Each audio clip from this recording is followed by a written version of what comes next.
Assalamualaikum warahmatullahi wabarakatuh. Perkenalkan, nama saya Asna, NIM 1850011. Di sini saya akan menjelaskan mengenai model spiral.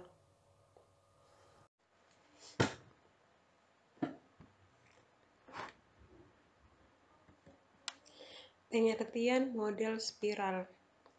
Model spiral pada awalnya diusulkan oleh Bohm adalah model proses perangkat lunak evolusioner yang merangkai sifat iteratif dari prototipe dengan cara kontrol dan aspek sistem model sekuensial linear.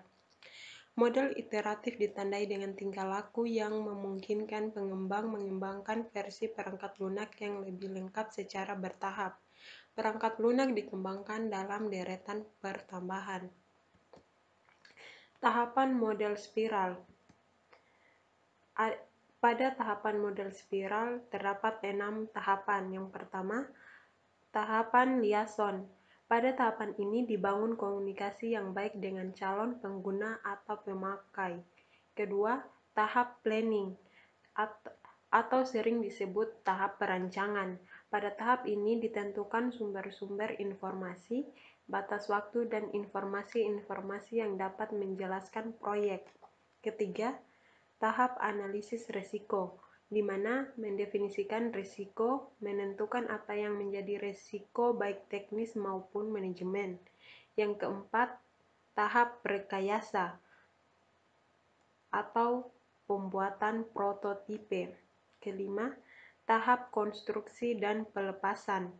Pada tahap ini dilakukan pembangunan perangkat lunak yang dimaksud, diuji, diinstal, dan diberikan sokongan-sokongan tambahan untuk keberhasilan proyek. Kelima, tahap evaluasi. Pada tahap ini pelanggan atau pemakai biasanya memberikan masukan berdasarkan hasil yang didapat dari tahap engineering dan instalasi. Kelebihan dan kekurangan model spiral. Kelebihan model spiral yang pertama, dapat disesuaikan agar perangkat lunak bisa dipakai selama hidup perangkat lunak komputer. Yang kedua, lebih cocok untuk pengembangan sistem dan perangkat lunak skala besar. 3. Pengembangan dan pemakai dapat lebih mudah memahami dan bereaksi terhadap risiko setiap tingkat evolusi karena perangkat lunak terus bekerja selama proses. 4. Menggunakan prototipe sebagai mekanisme pengurangan risiko dan pada setiap keadaan di dalam evolusi produk. 5. Tetap mengikuti langkah-langkah dalam siklus kehidupan klasik dan memasukkannya ke dalam kerangka kerja iteratif. Karena membutuhkan pertimbangan langsung terhadap risiko teknis sehingga mengurangi risiko sebelum menjadi permasalahan yang serius. Setelah kelebihan model spiral, di sini juga terdapat kekurangan model spiral, di mana kekurangannya yaitu 1. Sulit untuk meyakinkan pelanggan bahwa pendekatan evolusioner ini bisa dikontrol. 2. Memerlukan penaksiran risiko yang masuk akal dan akan menjadi masalah yang serius jika risiko 3. Mayor tidak ditemukan dan diatur. 4. Butuh waktu lama untuk menerapkan paradigma ini menuju kepastian yang absolut.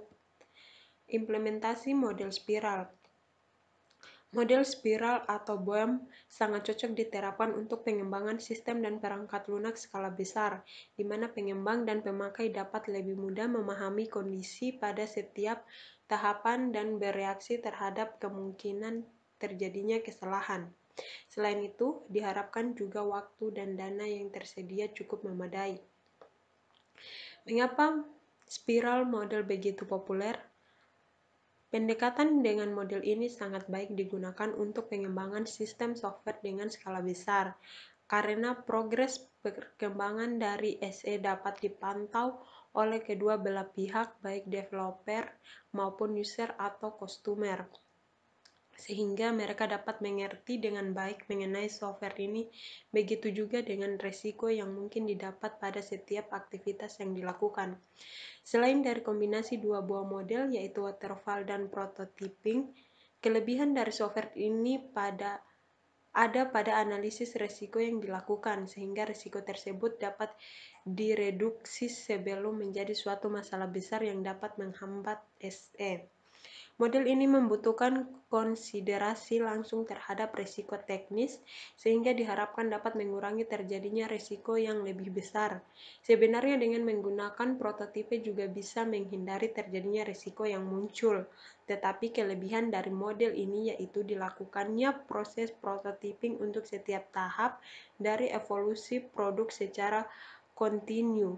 Model ini melakukan tahap yang sudah sangat baik didefinisikan pada model waterfall dan ditambah dengan iterasi yang menyebabkan model ini lebih realistis untuk memfleksibelkan dunia nyata. Hal-hal itulah yang menjadi kelebihan menggunakan spiral model. Itulah penjelasan dari saya mengenai model spiral. Lebih dan kurangnya mohon dimaafkan. Billahi taufiq wal hidayah. Wassalamualaikum warahmatullahi wabarakatuh.